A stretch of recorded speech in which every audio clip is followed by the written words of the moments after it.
Mike Owens here. Today I'm joined by Beneil Dariush, the number 6th ranked UFC lightweight and the 2024 winner of the Forrest Griffin Community Award. Beneil, great to sit down and chat. How are things for you today? Doing great, man. Pleasure to be speaking with you. First and foremost, as I mentioned, obviously coming off the announcement of your awards earlier this week, just your overall emotions to what must be a very proud moment. Everybody was trying to surprise me. I don't know why people love surprises so much. It, no one's telling me what's going on. They just keep telling me, "Hey, are you watching the fights?" I'm like, "Yeah, I'm watching the fights." And they're like, "Make sure you watch between this time and this time and this time and this time." I was like, all right, I got it." But I was actually in a gym, like a workout gym, because just getting a lift in on the weekend, I guess, right? And Mm. so I'm watching, and I finally see it. And to be honest with you, it's a little weird because I'm in the gym working out, and I'm getting a little emotional, and I have all these people working out. So it was a strange moment, but man, it actually hit me. I was very emotional. I was very grateful, and just I wasn't expecting it. Mm.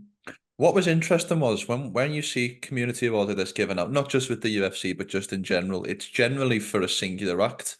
Whereas when reading through the press release, there was multiple iterations of your charitable work that got you this donation. I think it said it started in 2018. So can you just give us a walkthrough of your journey? Yeah, so I'm to be honest with you, I'm kind of I get lost too. So, I went to Haiti in like 2014, Mm. and that we started a feeding program. The feeding program turned into a school, and then eventually we did a children's home. And currently, Haiti's in kind of a civil war or whatever you want to call it, and we're kind of we're figuring out ways to help people, but we have to it's a lot harder than it was before, basically, is the way I would put it. So that's what we kind of do in Haiti. I've traveled around like, for example, to the Philippines. We'll teach martial arts and use martial arts um, for like policemen, because we know they use it to protect Mm. people, and we like to teach kids and go do demonstrations for underprivileged kids, and my focus is always the gospel. I'm a devout Christian. That's my focus, but I like to go out and help people. And then in my own community, we do some kind of the same thing as far as sharing the gospel. I live in California, and I live in a pretty I would say wealthy compared to like 99% of the world, right? Mm. So that being said, I don't really need to do a lot of charity in terms of money, but I'll tell you this: spiritually, we're poorer than ever before. A lot of young people are struggling with finding meaning in life. You know, because typically we struggle a lot to survive, and that Mm. struggle keeps us busy. But because we have so much comfort, we have a lot more time to think. And one of the thoughts that comes to mind is, what's the point? Like, Mm. what's the point of all this? What's gonna so that's why I like to lead people to God, and because surprisingly, suicide rates are the highest they've ever been, and then unfortunately, it's not because of struggles, but it's because of comfort. Mm. So 100%. those are a couple of things. I'm sure there's some other stuff, but I can't remember everything. How important is it for you to be able to give back to the various communities that you serve? And do you see yourself as a role model in those communities?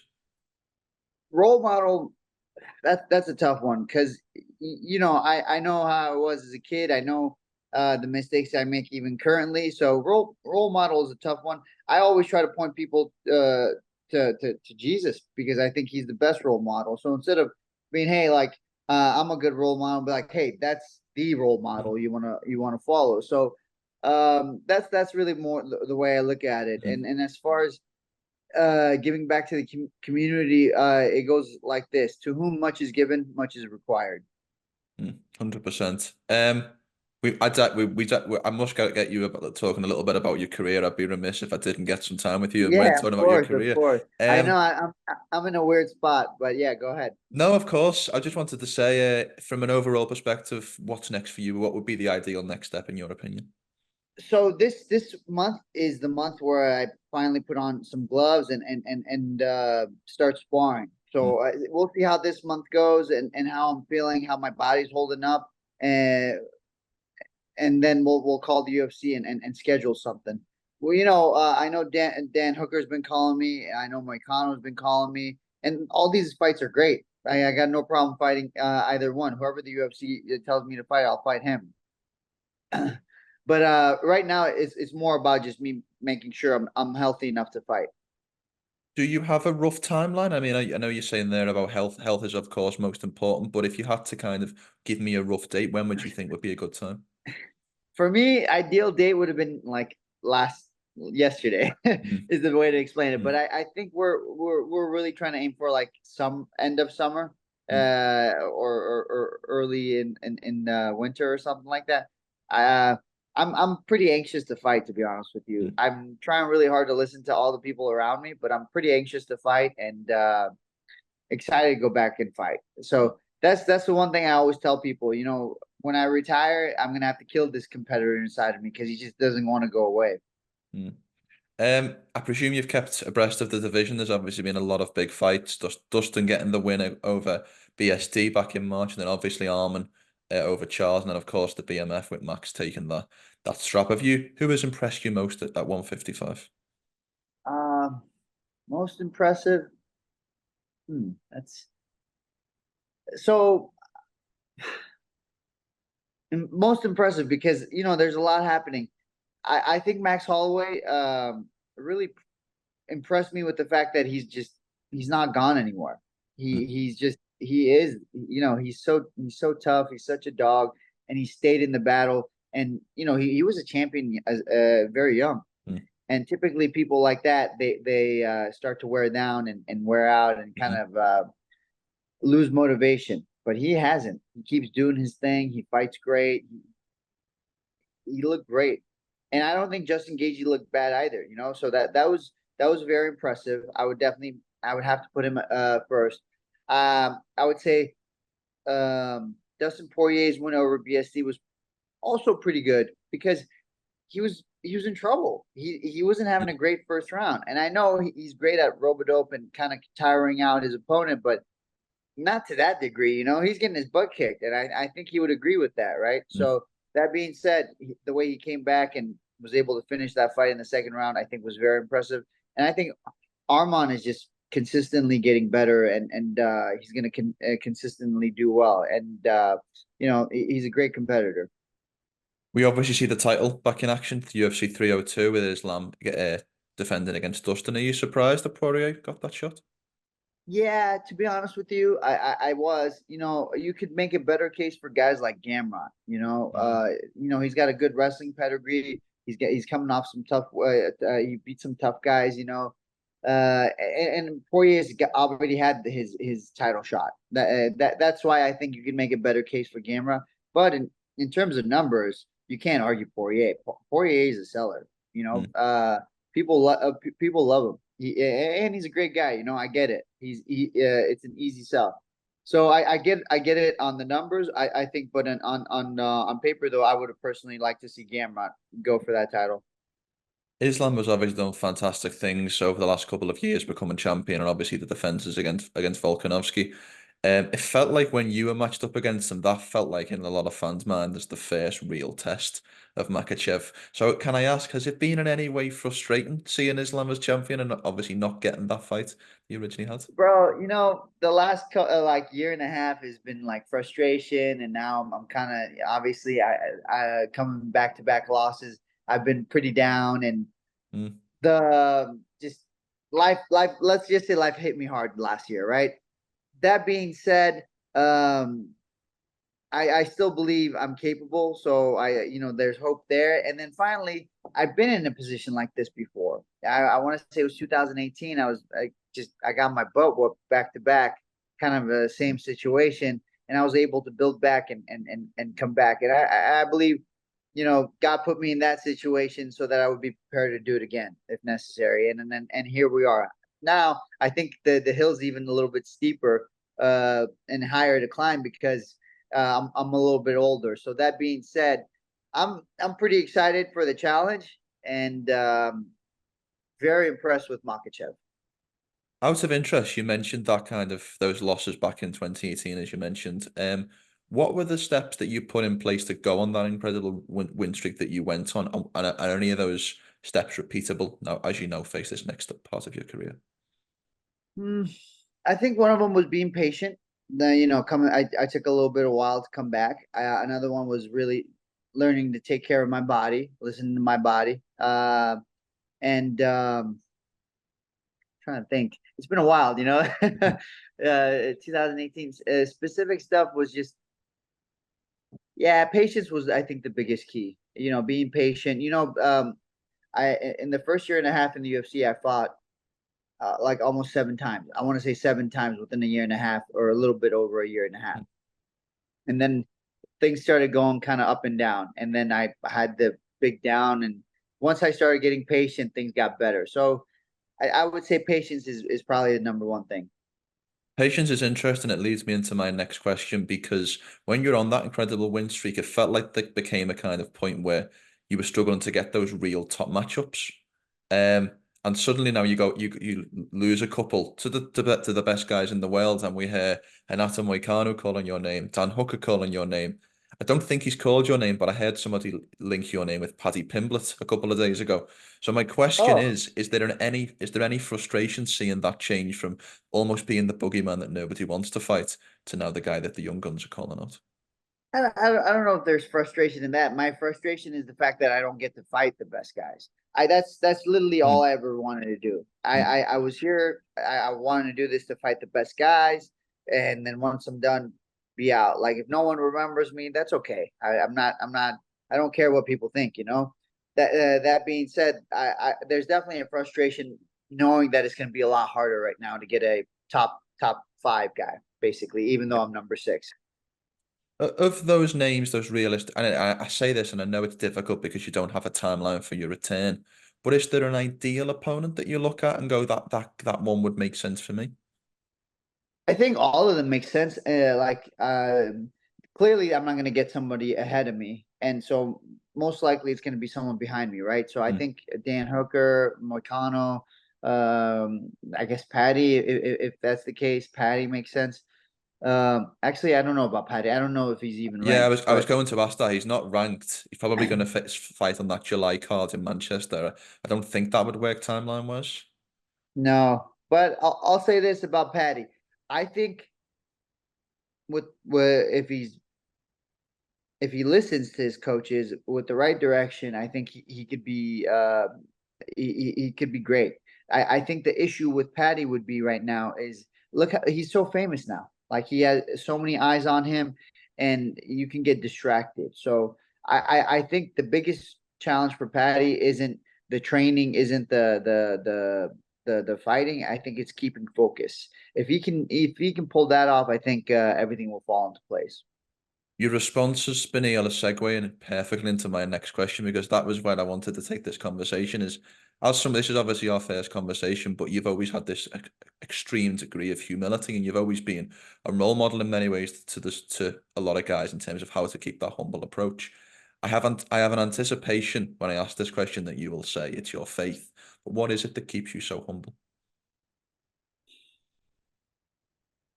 Obviously, I think faith has a lot to do with it, but you know what makes it um really applicable? Just putting yourself in other people's shoes.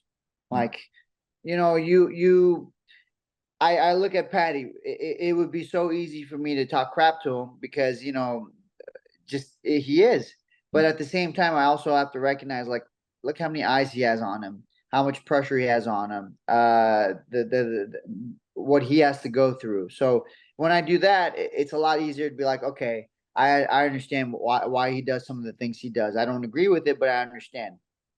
And it kind of works like that for everybody else. So, but also I think that goes back to my faith, where it says, "Love your neighbor as yourself," right? So, I think that's where it comes from. But yeah, putting myself in other people's shoes has really helped me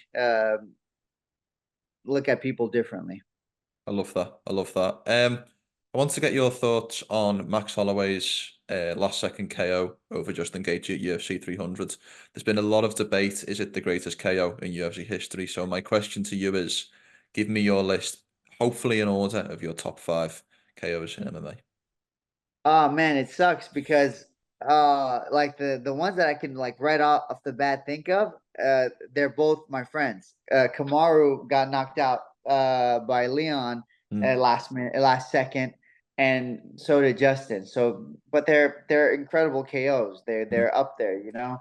It's not, I don't want to put them on the list, but they would definitely have to be there. Um, you know, like Vanderlei taking out I like Rampage too though. But when Vanderlei took out Rampage and Rampage falls into the ropes, I mm, think that's so dope. You know, stuff like that. And then to be honest, bro, like we don't really recognize either Potan or Rumble, those two guys. If you take those two guys, what they're able to do is really incredible. Or for what Rumble did, I mm. think that was really incredible. You know, he was able to put the lights out on guys that don't go out that easy.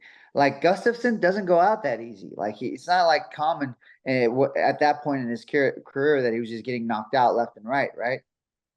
And then Glover, he took Mm. out Glover and his tooth, and it's just wild, you know. And then if you look at Potan's knockout of Adesanya while he's still standing, it's visually, I think it's up there. Yeah. So those are some that come to mind right now. I would have to sit down and study and think about all of them, but man, Max Holloway really pulled it off. Oh, Korean Zombie getting knocked out by Yara Rodriguez. Same thing, Mm, last second. So that and what a weird up mm. elbow situation, right? So that would have to be up there too. Stuff like that. It definitely stands out, but certain people stand out more than others for situations like that. Like Vanderlei, in my opinion, his knockouts were always brutal. Now we have this guy Potan. He's the same. Pereira is incredible. Mm. In your opinion, what makes a great knockout? I mean, there's a lot of aspects to it, but say when I think about your knockout over Close, part of the appeal was that is that he originally buzzed you and then you go back and buzz him and knock him out 30 seconds later. So what makes a great KO in your opinion? Well, I think the reason why people really like that KO was because it at some point it stopped being about technique and it just became about like a battle of wills. And I think Mm, that's why a lot of people were big fans of that KO. You know, I remember he hitting me, and as I backed up, and I started, you know, I got myself composed and I started throwing, but like he wasn't respecting my punches, and that lit a fire under me, and I think a lot of people can relate to that. But as far as what makes KOs really incredible, I think it's how flawless they are. You know, Max Holloway's KO was flawless. He went body, body, body, head, and it landed perfectly. Leon Edwards, I mean, he it was great. You can't argue with that mm. stuff. You know, Potan's left hook is just he sets it up. He'll spend an entire round to set up one single punch. It's crazy to think about, but I think that's what makes it so good and it's so flawless. Yeah, I couldn't agree more. Couldn't have said it better myself. Last one from me, Beneil. Really appreciate your time. You've kind of given us an insight on when you would like to make your return, so I almost have half of the answer to this question. But I'd like to know, what are your goals for the next 12-month period? Where would you like to be, let's say, the 1st of May, 2025? Uh, Either a champion or fighting for the belt. I mean, that's always been my goal. I'm not just here to make money. I mean, money's great. I like having money, but I'm sure I can make money doing something else, you know? So that being said, I'd like to be either number one contender or champion. I love it. Beneil, I'm really excited when I got this interview booked. It's been great to chat with you. It's great to hear that recovery's going well and that you're back in the gym, and I look forward to seeing you back in action soon. My pleasure, brother. Thank you for speaking with me.